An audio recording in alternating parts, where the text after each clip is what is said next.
Welcome everyone to Jasmine's First Impression Sports Talk. We're going to get into we have a special guest with us today, so let's get started.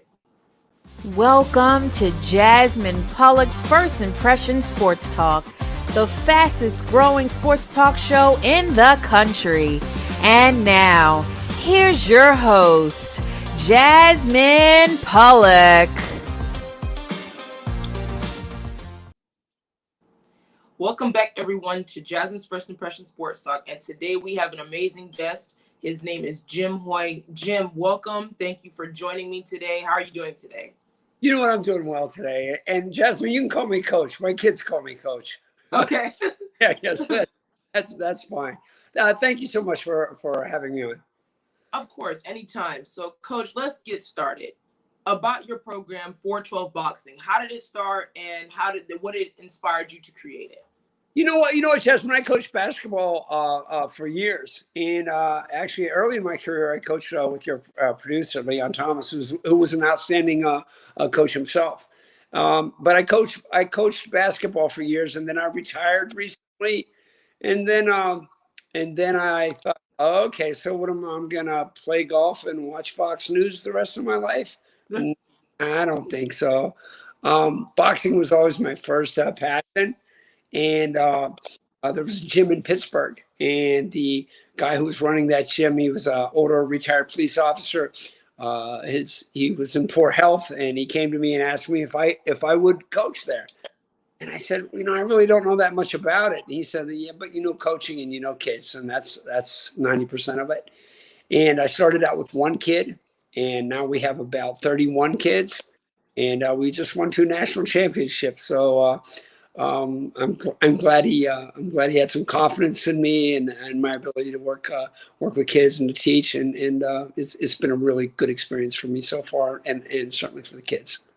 That's amazing. We definitely need a lot of programs like that to just add something for the youth and to inspire the youth to find ways to find leadership, find ways to stay active and different things like that. So that is amazing. And speaking of which, who sponsors 412? I saw on the website it had the police chief of Pittsburgh and the judge. You know what? Here's what happened. You start with one kid and he has some success, and you have a little more success, and then people start to pay attention and people start to notice. We're part of the Police Athletic League, and so our chief of police here, Scott Schubert, is very involved with our program. And then he brought down Marquise Pound. I don't know if you know Marquise. He's from Florida. Mm-hmm. He played for Urban Meyer at University of Florida, and then he played for the Steelers for the last 15 years. And he came into our gym, and he said he was going to stop in just to say hi. He's just getting ready to retire from the Steelers. And he ends up staying for the whole practice. And then afterwards, he says to me, Coach, can I talk to you for a minute? And I'm like, oh, man, this big dummy's going to ask me to coach him in boxing. Please don't ask me that. Because they all think they can box, right? Right. So he puts his big old paw on my shoulder and says, Coach, you're the best coach I've ever seen. And how would 10,000 help? I said, 10,000 what? 10,000 what? Don't mess with me. 10,000 what? And he wrote me a check for $10,000 on the spot. Wow. I hope I'm not embarrassing him, and I hope I'm not leading other people to his door. You never want to do that to anybody, but he was the start of us really becoming self-funded. And since then, we've raised, well over $40,000 this year, and it's enabled our kids to, we just got back from Texas. We get to Texas for 10 days and fight in nationals, and we won 2 national championships. And that all leads back to one guy, and that's Marquise Pouncey. So my heart for that guy. We even put his football number, which is 53. We put his number on our gear. And that's amazing. Yeah, it truly is an amazing story. And then I was like, wait a second, you played for Urban Meyer and Mike Charles. You're telling me that I'm the best coach you've ever seen? Stop it. You got me, you almost got me.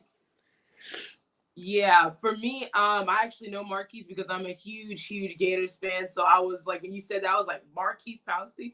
So yep. I saw him play for Gators. I, of course, see him play for Pittsburgh. So I'm familiar with him. And speaking of which, you guys just won nationals in Texas, and that was gonna lead me to my next question. Are you guys looking to expand outside of Pittsburgh and maybe go into different locations? You know what? I've thought about that. We're right now helping a sister gym in central Pennsylvania, about 3 miles, about 3 hours from here. We're training their coaches and their kids right now. We're training their coaches to teach what we teach. Now, of course, there are a million different ways to teach boxing, but we've had some success with ours, and we think if you follow our formula, you're certainly going to have some success if you work hard. Right, of course. Yeah. So we are definitely thinking about expanding it, and we currently are. That's amazing. What about Pittsburgh makes boxing so good? Like, your program is in this area. What makes Pittsburgh so great for boxing? Well, I think it goes back to generations of tough people whose grandfathers and great grandfathers grew up working in the steel mills. You can't complain to these guys about how hard practice was today. Their grandfathers and their fathers steel mills. They don't want to hear about that. You're having fun in the boxing gym. I'm working in a steel mill where it's 200 degrees all day. Mm-hmm. We have a tradition of tough, hard-nosed people here in Pittsburgh. Mm-hmm. Right.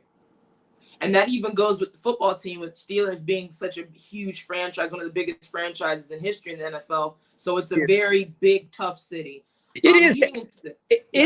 When you talk about football in Western Pennsylvania, and of course, I'm a huge fan of football.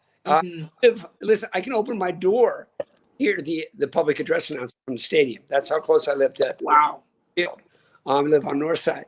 But when you think of the football players that come out of here, just a quarterback alone, Dan Marino and Joe Montana and Joe Knight, it just goes just at one position. There's just so many. Then, just great linebackers like Richard, the Redskins, and LeVar Arrington. I mean, it just goes on and on and on. Our football tradition here is outstanding, and I think our boxing is reflecting in our boxing too. We're just tough, hard-nosed kids here, and girls. Our girls fight. Oh, really? That's cool. Yeah. Ways from here. She's training with Roy Jones Jr. right now. Mm-hmm. Yeah, so my good friend Teddy McConjo over on Route 51, gold medal boxing, was her amateur coach here in Pittsburgh. So our girls are tough here too. Don't get that twisted. It's a very tough city, so you make sure you guys listen to that. Pittsburgh is a tough city.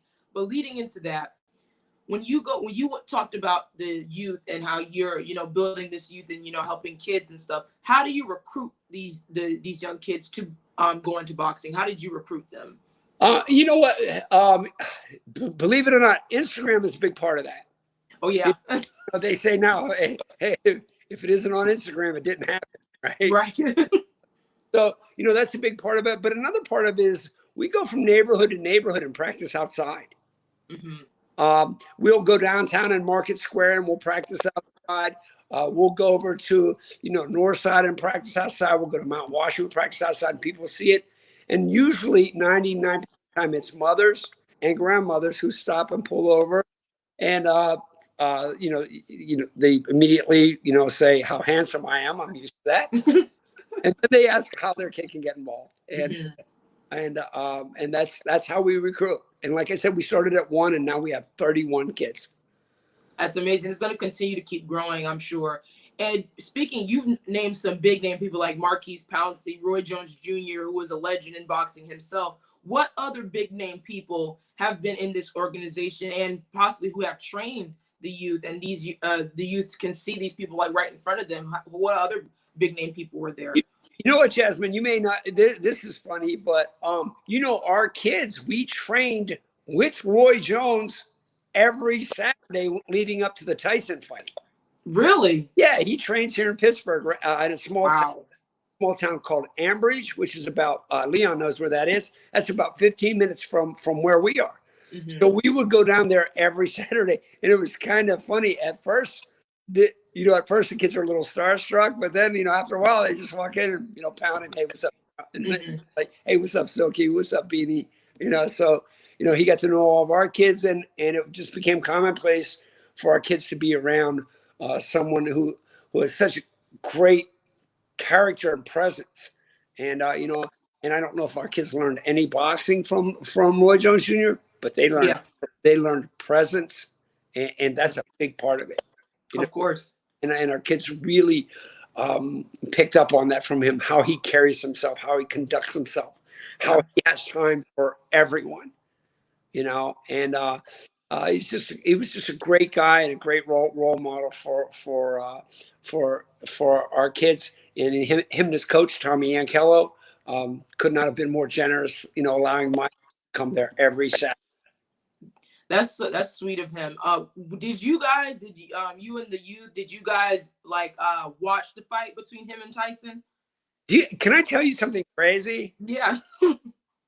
I don't watch sports. Really? Never. Wow. I have no interest. Does the mailman go for a walk on his day off? Good question. Right. Exactly. Right. That's how I feel about sports. Like, hey, I coached 3 hours today. I'm not going to come home and turn the TV on and watch more boxing. Right. I've had enough. You know what I mean? Yeah, exactly. So I'm really not I'm not a sports fan. I'm really not, believe it or not. I see sports as a vehicle, and not as I don't see it as an end. I see it as a vehicle. It's the start of something that can lead to, we have kids that, have gone on to other sports and gotten scholarships and academic scholarships. And I just see sports as a vehicle, not as the end all. And me, when you say that, it's like, and me, I'm like a huge sports fan. That's what I'm trying to become, like a sports analyst. And I watch sports all the time. So I was really interested when you said Roy Jones. You're going to be great at it. Yeah. Thank you. Thank you. No doubt in my mind. And it's so amazing because when you did say Roy Jones Jr., I was like, wow, that's a big name person in boxing. So I was like, did they watch the fight? What were your reactions? So that's really cool that the kids were able to witness somebody like that, one of the legends, that a lot of people will never meet. And speaking of which, I was going to ask you, what do you think of the current state of boxing? If you are familiar with any of the things going on with. I am. Let me tell you that there's a couple great things going on in boxing right now. One of them is the Paul brothers. Mm-hmm. Okay. Oh yeah, Logan and Jake. Yes. Let me tell you why. I don't think they're very good boxers, and I think that it's BS. And I think that they're taking opportunities away from guys who deserve it. You know what I mean? Because of their celebrity. So much they are bringing so much positive attention to boxing. Right. And when it needs it the most.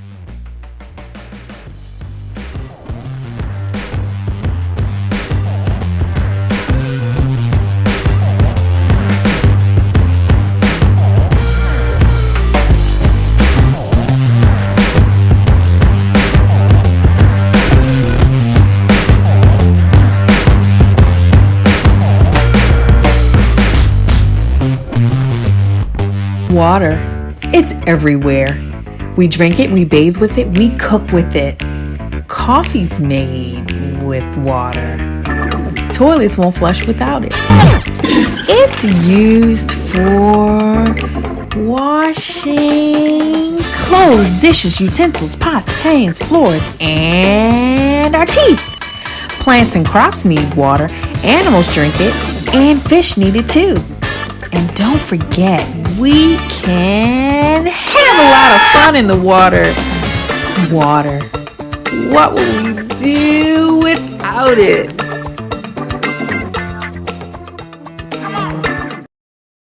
You're watching Jasmine Pollock's First Impression Sports Talk. Stay in touch with Jasmine on her social media channels to see videos, featured guest interviews, and much more. Find Jasmine on LinkedIn by searching Jasmine Pollock. On Instagram, it's at GameSpace_sports. And you can find Jasmine on YouTube by searching GameSpace Sports Content. First Impression Sports Talk airs each Monday at 8 p.m. Eastern. You can see the show live on YouTube, LinkedIn, and Facebook. If you missed the live show, we have you covered. A recorded version is always available on social media. And now, back to more First Impression Sports Talk.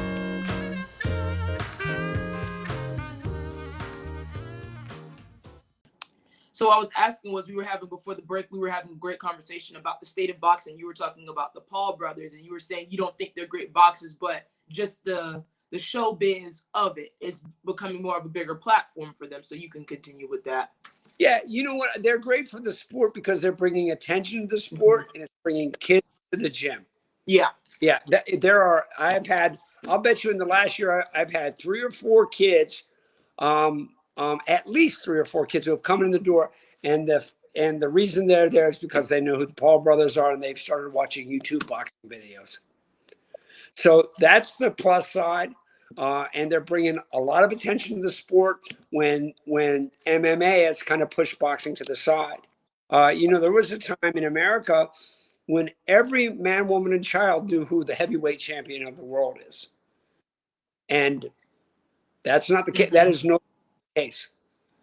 From Jack Dempsey to Joe Louis, everybody up to Mike, everybody knew who the heavyweight champion of the world is. That's not the case anymore because, boxing hasn't done as good a job promoting their sport. I think boxing got lazy and I think boxing got repetitive and MMA pushed them to the side and good for them. They absolutely outworked boxing recently.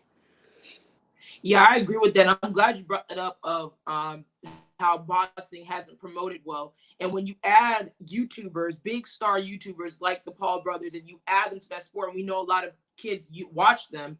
Actually, my sister, she watches a little bit of them. She's not too big of a fan of them, but she knows who they are, and they're very familiar. And the younger generation, they were like, oh, that's Logan Paul, that's Jake Paul. I want to see them fight such and such. They may not know who they're fighting, but it's like, oh, I want to see him. And that's a really cool sport. So even for me, like personally, I'm not fond of them. I do not think they're good boxers, but for them as overall bringing more showbiz, bringing more hype to the sport of boxing, it's very amazing. But back to the beginning, what we were talking about, what was the background in you being a coach for basketball? And if Leon wants to chime in, he can chime in too.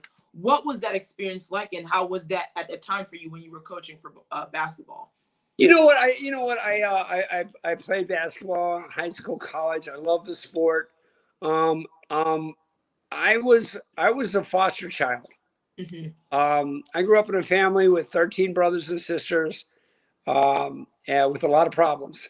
And I was a good athlete and headed down the wrong road. And my high school coach and his young wife, and I mean, they were like 27, 28 years old. They adopted me at 14. So I was a foster child, and they put me through, they made sure that I graduated from high school. First person in my family graduated from high school, and the first person in my family graduated from college. Ever. To every generation till we got back off the boat from Ireland. So, so I was more impressed with what the power of coaching than I was the power of sports. Because I saw what one coach did for my life.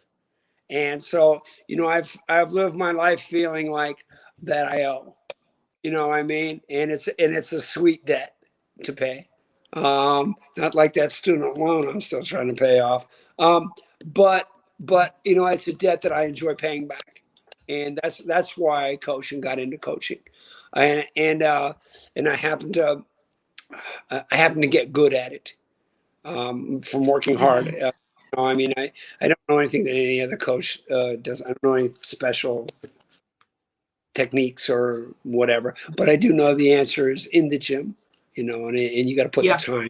You got to put the time in. Correct. And I was fortunate enough to coach with Leon when we were at the age where we didn't think we knew everything, and where we sure found out we didn't in a hurry. But we got good. We both got good at our craft. So I was fortunate to have had him in the gym with me on a daily basis, and me and those kids who are now grown men. We just had dinner here. This is the team I coached in '86 and '87.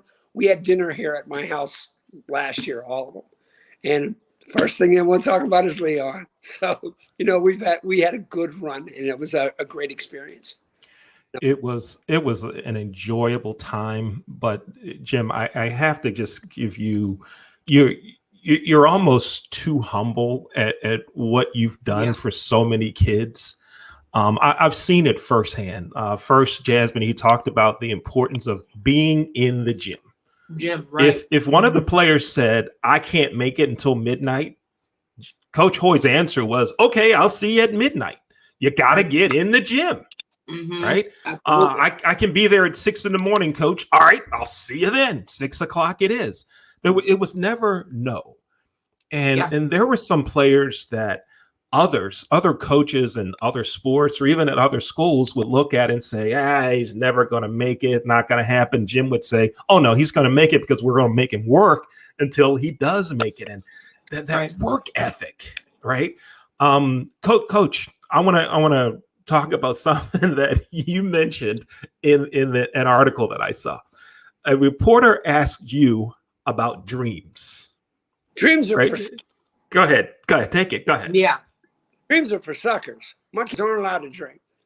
I say, I have a sign in the window that says, your dreams stop here. Dreams are for suckers. Because while you're home dreaming about being a world champion, we're in this rat hole basement busting our butts. We believe in goals. If you set goals and you check the boxes, you ain't got time for dreams. And I promise you, my dreams ain't got nothing to do with boxing. All right? So that's how we feel about that. Mm-hmm. So that's powerful. Yeah, and that's what I believe. Dreams are, go ahead, keep dreaming. Because we're gonna be in here working while you're dreaming. Okay. Dreams are for suckers. You know what I mean? And my experience nowadays is all the kids that I know that are dreaming about being champions or dreaming about being NBA players or NFL players. The kids that are dreaming about it, they're generally on PlayStation at 3 o'clock in the morning and sleeping all day. But they're dreaming about playing in the NFL. We don't live that lifestyle. We make goals, we check off boxes, and we win. And it's that simple. Now I got to tell you this one. Okay, I can tell you this because this would get Leon in trouble. Okay, so we were ranked number 2. We were ranked number 2 in the state at the time at Northgate High School, and we played a very bad Catholic school team. And we were at their place, and we were picked in the paper to win by 30. And with about 15 seconds left, the game was tied. Mm-hmm. And the kids took it for granted that we were going to win. I think that I took it for granted that we were going to win. And we ended up making 2 foul shots with 3 seconds left in the game to win the game. A game which we would have been on the cover of every paper in Pennsylvania if we'd have lost that game. That would have been like upset of the decade. So the kids go in the locker room and they start getting dressed. And I said, whoa, what are you doing? Leave your uniforms on, get on the bus. Now, this is Friday night, 10 o'clock. They got on the bus in their uniforms. We went back to our high school, and we practiced that night until midnight. And I told the kids, I said, guys, I can't go to bed like this. I got to get this out of me right now. We are practicing. So then Monday, I get called into the superintendent. Leon's mostly behind this. I get called into the superintendent, and they say, did you guys have a game Friday night? And I said, yeah, we won. And he said, yeah, I saw you won. He goes, did you guys practice at midnight in that gym? And I said, are you trying to tell me my kids broke into school on their own and had their own private practice? I love them kids. That's why we won. Yeah, so that's Jasmine. Yeah. It's tough love. It's tough love. Yeah, it is. It is. And how about this? And then 25 years later, they're all sitting at my kitchen table having dinner. And so it is tough love, and the big word is love. I love those kids to this day. So I've been very fortunate, to coach kids like that and have assistant coaches like Leon that say, okay, coach, we'll practice at midnight. That's what we're doing, And the next time we played them, Jasmine, It was 27-4 at the end of the first quarter. They couldn't get the ball in bounds. Okay. Because Right. we planned to dance for after the game. So I said, guys, if this is close, we're going to have to cancel that dance and have practice. So they never had a dance. Yep, that's right. I mean, Jim, the relationships that you built with your players, and I can only imagine that you're doing it now with the players the boxers that you're coaching. You also mentioned that you had some champions. You won some gold at the National Junior Olympics. Tell us about some of those boxers. You know what? One of them is, let me tell you a little bit about boxers, Jasmine. I don't know if you know this about boxers, okay? Usually I get the leftovers, okay? Mm-hmm. The junior high coach, he's already got the best athlete in the school. You know what I mean? The high school football coach, he's already got the best athlete. He's got the quarterback. The baseball coach, he's already got, the shortstop who's the best athlete in the school. We get kids who are pretty much cut from every other sport. And they're generally nerdy kids who get picked on. Right. And they come see me for 2 years and boy, you better leave that one alone. All right. Mm-hmm. You better leave that one alone. So that's the funniest thing about boxing is they're not who you think they are. They're not tough. They're not bullies. Okay. They're not loud kids. By and large, they're shy kids who have been the victims of bullying themselves and have been neglected by their high school coaches. Leon, right now I have Jasmine, I have two kids who won national championships. They're both 6'3", 170 pounds. They're in different ages. Okay. Can you imagine those kids playing defensive end? Whoo. Right. I mean? Wow. You got Lawrence Taylor on both corners coming downhill. Stop it. But when they came in the door, they were tall, skinny, shy, quiet kids who would have got their heads knocked off on a football field. And they've worked so hard and turned themselves into really, really good athletes. And a lot of times people think, oh, they're born athletes. No, they're not. No, they're not. Don't give them credit like that. Give them credit for working hard and making themselves and building themselves into sometimes. Oftentimes people look at a kid and say, oh, he's a great athlete. No, not. You're just saying, oh, he's good because he was born that way? No, he's good because he's in the gym every day working his butt off. And he's gone from a kid who couldn't do 3 push-ups to a kid that can do 300 push-ups, and that's the case. That's actually happened in our gym. And, we had a kid last night, probably a 12-year-old kid. We were sparring. He got a bloody nose. And, of course, he's crying, right? And we got this gym full of guys that look like just tough, hard-nosed kids. And I grabbed the kid and I said, you see every one of these big, tough kids? I've seen every one of them in tears. Every one of them have had their head on my shoulder sobbing.